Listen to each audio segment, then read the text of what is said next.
Hey there everyone, Hitesh here, back again with another video, and in this video I will walk you through how you can set up VS Code, and we are going to run our very first Flutter Hello World app. Now in case you haven't watched the previous videos, I highly recommend because this video is a little bit dependent on that. In the setup of Windows video, I have mentioned and explained how you can make sure your device is up and running, which is Android simulator. In the installation of iOS or Mac installation, I walked you through how you can open up a simulator of iPhone and can run your app on that. Now, since Flutter uses the single code base, you don't have to worry, and I'm not going to explain this in the future videos. You absolutely don't have to worry. Whatever I'm writing the code, it's going to be same for Android and iOS, and whether I run it on iOS or Android, it should look the same. So whatever the device is your choice, just make sure it's up and running. So the first thing is VS Code. So I hope many of you are already having the VS Code installed. If not, please go ahead and install the Microsoft Visual Studio Code. It's absolutely free, available for cross-platform, and now we are going to set this up. In order to set it up for Flutter, we need to install a couple of things into it, and these are known as extensions. So just click on this last small button which says extension, and we are going to install a few things. In my computer, they are already installed, and I'm using a little bit different theme. You can pick up your any theme like that, but these things are going to remain exactly same. So the first thing that we are going to look for is Dart. Now Dart is the programming language which we will be using for this entire series. So just click on this, and it's going to have a button that says install and then a button that says reload. So first install that and then hit the reload. It should take just a little bit time. It's a very small package, and that's it. It's not really a rocket science. Once the Dart is installed, then we are going to move and install the things required by Flutter. So we're going to say simply Flutter, and once you search for Flutter, the first is going to pop up onto your screen, and we need this one as well. This is the Flutter extension which is going to help us to create, build, and run the Flutter apps. So make sure you hit the install button there and then hit the reload. Now this is also responsible for some of the errors that we have seen in the past when we did run the command flutter doctor. And I believe as soon as you are going to install this, it's going to just help you out and just figure out all the things. Now one more thing that I would recommend you to install is this one. I have already installed it. It's not super compulsory, but it sometimes can be super helpful. Now it gives you some shortcuts so that you can have widgets and children's and some components and scaffoldings and a lot of other Flutter jargon words. You can just have a shortcut for that and can produce a lot of code. Now in the initial phase, we will not be using it, and it's not compulsory to use this. You can write your code manually as well, but I recommend that at least you install this. This is a Flutter widget snippet. It's by Alexis. So make sure you use this one only. There are hundreds of other as well, and there is nothing wrong with them. Just feel free to pick up any one of them.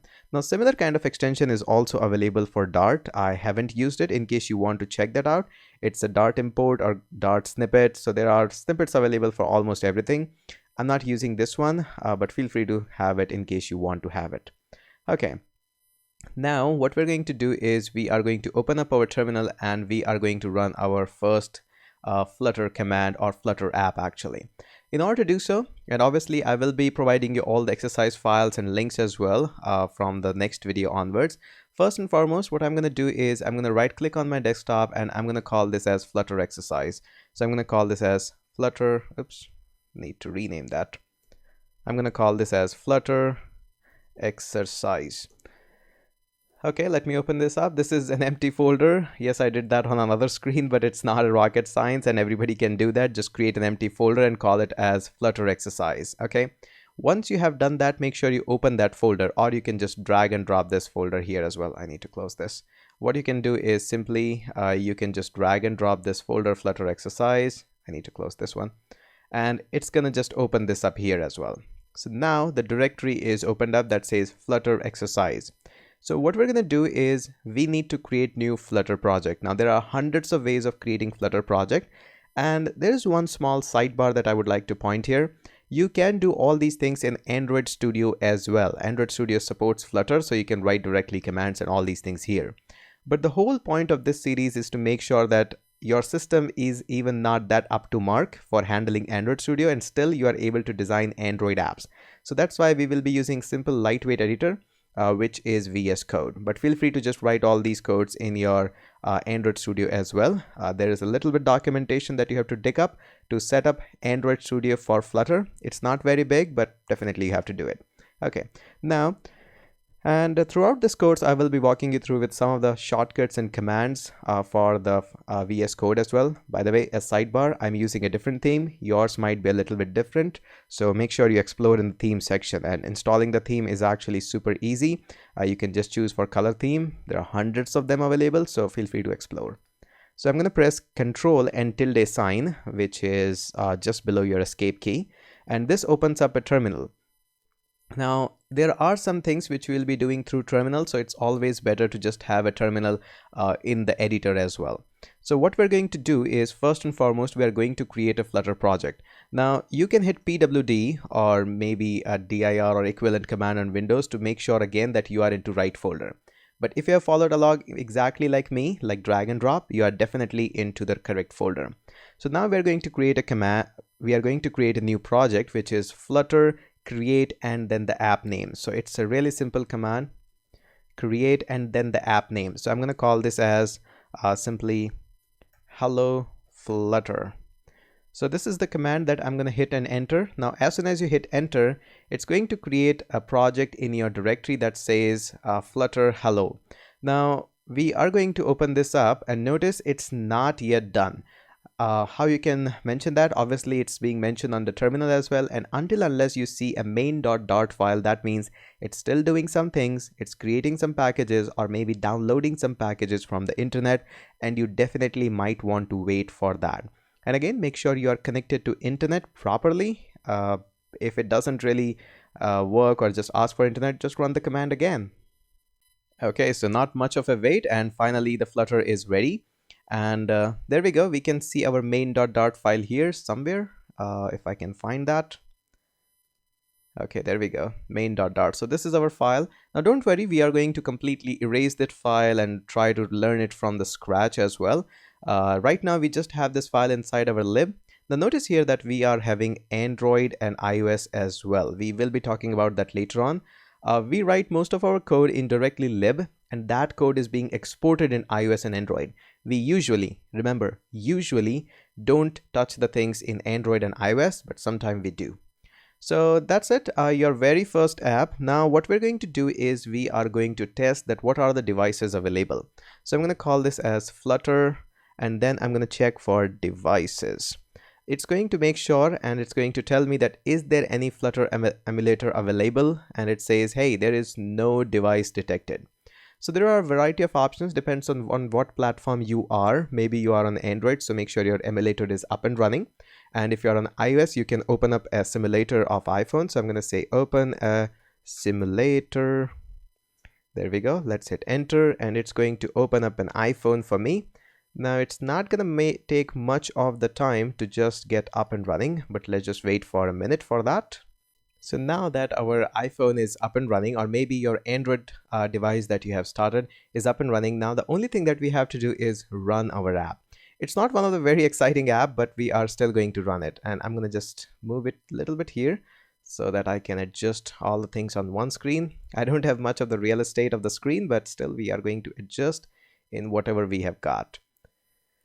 Okay, looks nice. And the only command that you should know is Flutter runs. So that's it. For Android and for iOS, whatever the device is up and running, it's going to just handle the Flutter run. Now, notice here there is a problem here. This command should be run from the root of the Flutter project. Do not run this command outside. Now, what the problem is, this is one of the very common error that everybody faces. They are not inside the project and that they try to run this command. And if you're on a Linux or using Git Bash, then you can verify that by using pwd.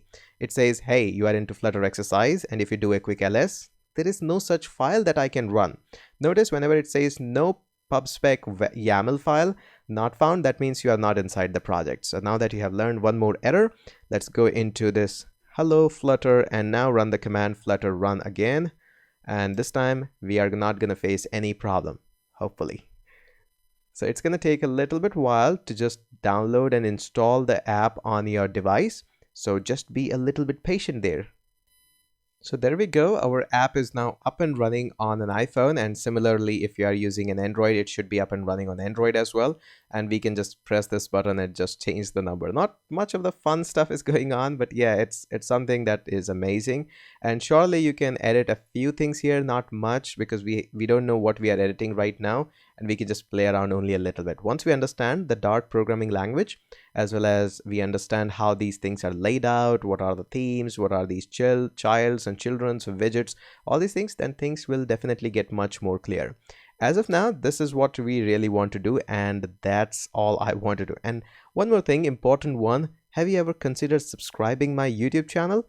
And in case you want more such videos, definitely I'm looking forward just only one thing: share these videos as much as possible. Now coming on to one more thing, I'm gonna just close down this iPhone. Come on, I can close you down. So just select this and we are going to quit this. Now there's one more thing that some people were asking, and that is, can I run all of this on my real Android device as well? So let's see how we can do that. So I'm gonna plug in up my Android device. I'm gonna just unlock it and make sure whatever the device you are using, it's gonna say allow USB debugging. Make sure you click on OK there. I cannot replicate it right now, but this is my actually not the testing device. This is my personal phone that I use it for as a daily driver. But definitely you can use your phone as well. I use a different testing device for such testings. So there we go, just plug it up. One more important thing, make sure that your developer options are enabled. It's super easy. Look onto any blog and settings and you just have to click like 10 times and it says now you're a developer on Android. Now what we're going to do is we are going to run a command that we have seen in the past, which is Flutter Devices. When I hit enter, let's see what it says. It says one device is connected, and it also names my device and some crucial information regarding that as well. And now we are going to say Flutter run. Once I do so, it's going to initialize the Gradle and is going to build everything for Android as well. It will also download and install the app on my real device as well, and you can just plug and play and do everything on your real Android device as well. So this is the device I'm going to show you in a minute. As soon as it's gonna done, I'm going to show you the app on my real device as well. So now this is the Flutter app that we are having, and this is running on my actual real device. So this is also fun and can be really interesting for all those people who are not having an amazing system and their system is just decent enough to have a simple editor like VScode or Sublime. So definitely you can work out everything on your just real device and just VScode. You don't need much of the stuff. Surely that is also totally possible.